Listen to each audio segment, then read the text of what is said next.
In the 13th century, a powerful and fearsome force swept across Asia and Europe, leaving destruction, fear, and chaos in its wake. The Mongol Horde, led by the legendary Genghis Khan, carved out the largest contiguous empire in human history. But beyond their brutal military tactics and unparalleled horse-riding skills, there was a far more sinister weapon in their arsenal: biological warfare.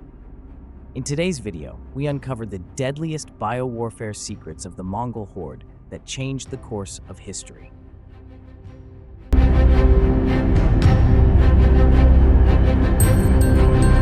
The Mongols were a nomadic people hailing from the vast steppes of Central Asia. Born into a harsh environment, they developed into expert horsemen and archers. But under Genghis Khan's leadership, the Mongol tribes unified into a single, unstoppable force. By the mid-13th century, the Mongol Empire spanned from the Pacific Ocean to the gates of Europe. They were unmatched in warfare, known for their cunning strategies, advanced military technologies, and their use of fear as a psychological weapon.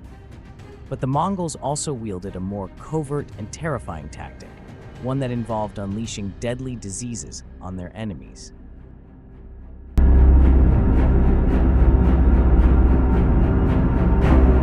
One of the most infamous instances of Mongol biowarfare took place in 1346 at the Crimean port city of Kaffa, modern-day Feodosia, in Ukraine.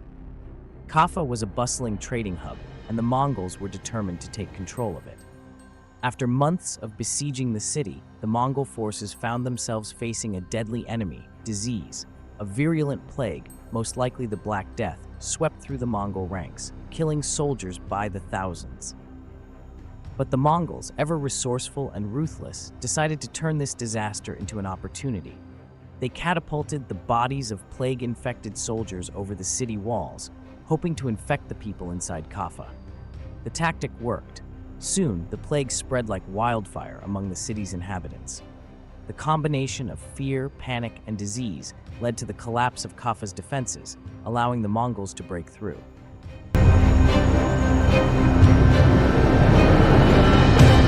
But Kaffa's story didn't end there. As panic-stricken survivors fled the city, they unknowingly carried the deadly plague with them. Genoese traders who escaped Kaffa brought the disease back to Europe, leading to one of the most devastating pandemics in human history, the Black Death. This plague wiped out between 30 to 60% of Europe's population in just a few years. Whether or not the Mongols understood the full implications of what they had done, their use of biological warfare in Kaffa had set off a chain reaction that altered the course of history. The Black Death led to widespread social and economic upheaval in Europe and is considered one of the most significant events of the Middle Ages.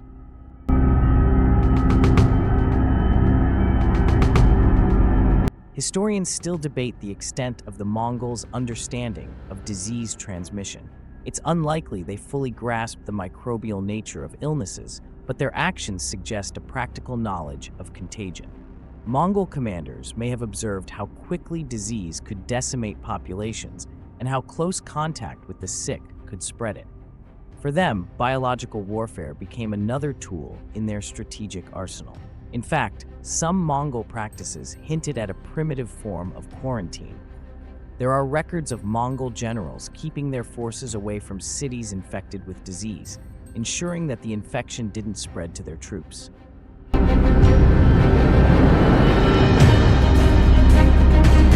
The siege of Kaffa wasn't the only instance where the Mongols employed biological warfare tactics.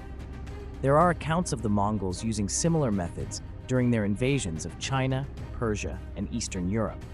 In their assault on China, the Mongols reportedly used diseased animals like rats and livestock to spread illnesses inside walled cities. And in Persia, some historians suggest that they may have poisoned water supplies with corpses or dead animals during sieges. This shows that the Mongols weren't just opportunists. They were strategic in their approach to biological warfare, using it when it suited their needs and when the environment allowed.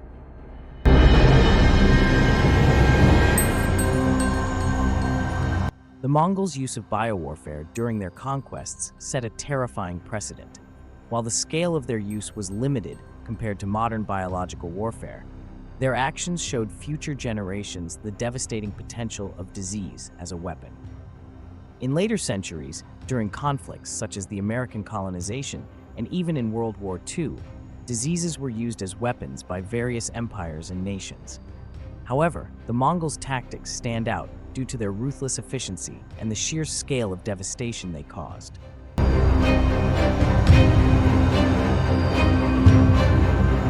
The Mongols' biowarfare tactics remind us of the complex interplay between warfare, disease, and human history.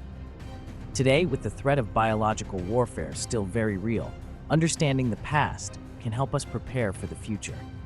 Advances in medicine and technology have given us tools to combat and contain diseases, but the lessons of the Mongol Horde are clear.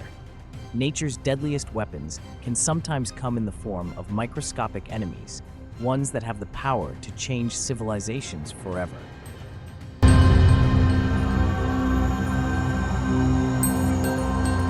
The Mongols are remembered as one of history's most formidable empires, and their mastery of both conventional and unconventional warfare contributed to their dominance.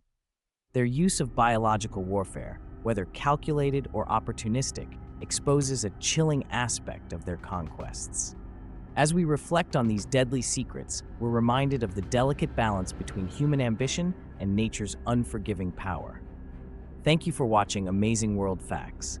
If you found this video interesting, make sure to like, subscribe, and hit the notification bell so you don't miss our next deep dive into history's most fascinating mysteries. History's darkest secrets are often written in blood and plague.